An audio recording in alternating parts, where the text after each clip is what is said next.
Hi everybody, it's James Elson, the idea at Centurion Running. It's February the 22nd. About 3 hours ago, the Prime Minister stood up in Commons and told us what the roadmap out of lockdown will be here in England. And of course, immediately then, there's plenty of speculation about what that might mean for our events.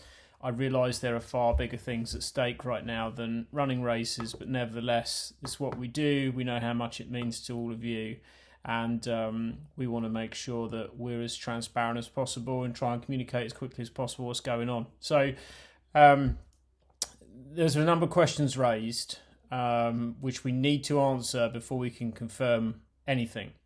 And I'm going to explain what they are. So the first event is the 10th of April, South Downs Way 50. 2 weeks after that, the Track 100. 2 weeks after that, the Thames Path 100. And 2 weeks after that, North Downs Way 50. Always the same way with us, very busy start to the season.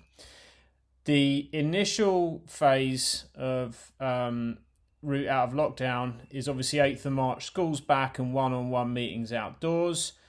29th of March, groups of 6 can meet outside or 2 households. There is a reinstatement of outdoor sports at that point, which could be football, basketball, tennis, golf, probably athletics. To make it clear, the guidelines that have been outlined for the 29th of March echo the circumstances under which we were organising races in October 2020. Now, the difference with events to general day-to-day is that events and businesses are obliged to provide COVID-secure protocols, risk assessments and safety overviews in order to proceed. So in many ways, a much bigger COVID-secure event is a safer thing than a much smaller group meet outside of a COVID-secure environment. So our mandate is to ensure the risk of transmission is as close to zero as possible. And that's something obviously we did through 2020. So on the face of it, it looks possible that running events could be reinstated from the 29th of March. But, and here's point number one, we need to know that from UK Athletics. What happens next is the Department for Culture and Media Services, branch of the government, will get in touch with each of the governing bodies of all of the sports involved in the UK and let them know what is the rules and regulations around moving ahead. So Department for Culture and Media Services will be in touch with UK Athletics. UK Athletics will then issue a return to competition set of guidelines and a date for that. Now, that will take a little while. I'm hoping it will only take a few days. It's out of our hands. The reason that's really important is that insurance is invalid for us and for most organisers if there's no permit from the UK governing body of the sport. So no UK Athletics permit, no insurance, no race. Simple as that. The next issue is around travel. Now, it's been mentioned already that from the 29th of March, people are being asked to stay local.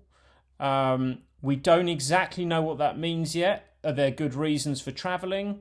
Maybe, and perhaps to an event is one of the exceptions. It looks unlikely, but that isn't clear yet. So we're waiting to hear on that. Bear in mind, this is before the government have even gone on and made their official statement at 7 p.m. tonight. Okay, we should be able to know that by tomorrow at the latest and get clarity on that point.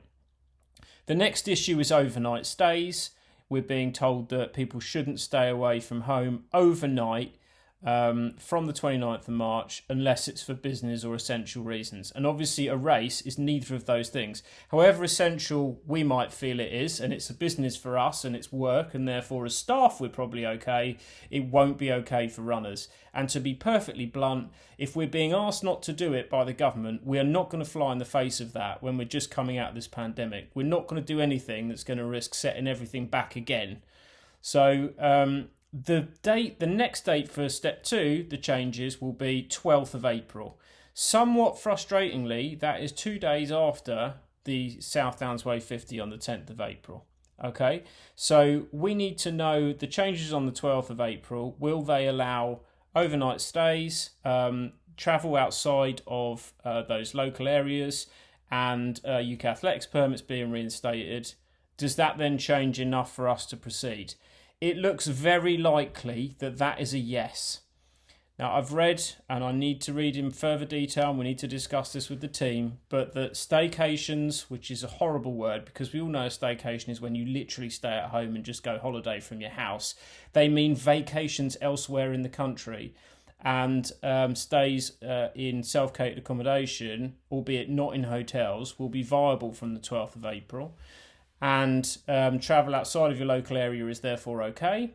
And group gatherings outdoors are fine. So I think we can safely assume by then UK athletics permits will be reinstated.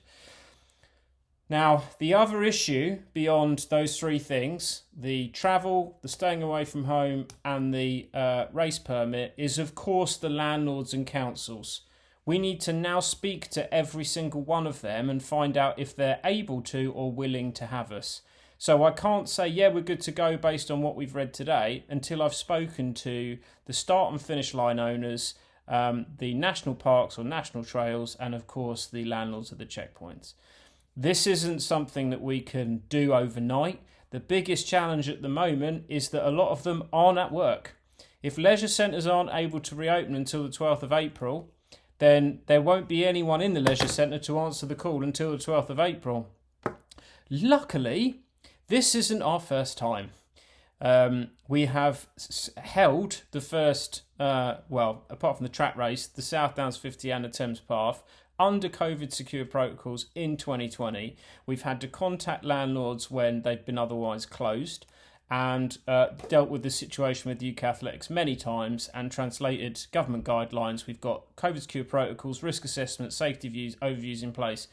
Let me finish by reassuring you that we could not be better placed right now to get off the ground as soon as we're sure we can.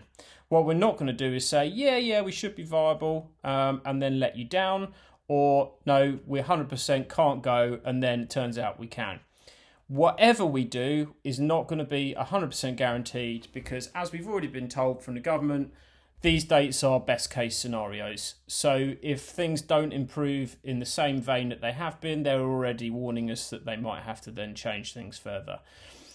We will let you know by the latest March the 1st for each of the events up to the end of June what we think is likely to happen.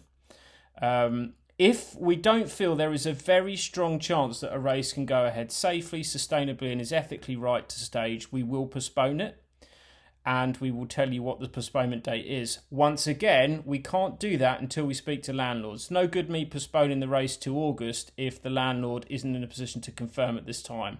So there might have to be a degree of patience there with us finalising the dates. But clearly we want these events to happen on the dates that they are. So as long as it's viable and safe to do so, we will proceed as far as possible. I don't want to postulate any more about what's going to happen until we've had more of a chance to digest the information, speak to UK Athletics, speak to the landowners, and make some firm decisions from that point. So expect to hear from us if you're entered into one of our events at or before 1st of March, and we will go from there. Thank you as always for your support. Any questions? If you don't think we can answer them, don't ask them. We're really busy, and fighting questions of do you think the race will happen or not is not going to help. So any questions that aren't super urgent, just wait for us. We will be in touch. Thanks very much, everybody.